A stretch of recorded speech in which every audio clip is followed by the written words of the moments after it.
Mulher, olhar o aplicativo do banco para uma empresa, isso não é um controle financeiro. Por quê? Vou te dizer alguns motivos.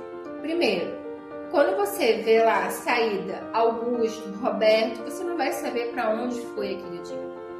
Só se de fato o nome da instituição, do beneficiário ali, for um nome compatível, tipo posto, você tem uma visão melhor.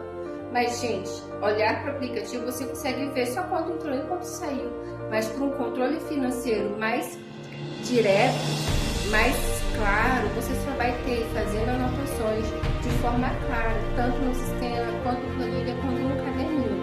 Por que eu indico o sistema? O sistema, ele vai te ajudar a ter histórico financeiro da tua empresa. Daqui a um ano você olha, quanto é que foi nesse mês de maio que eu faturei? Foi X valor. Olha, esse mês eu tô faturando isso.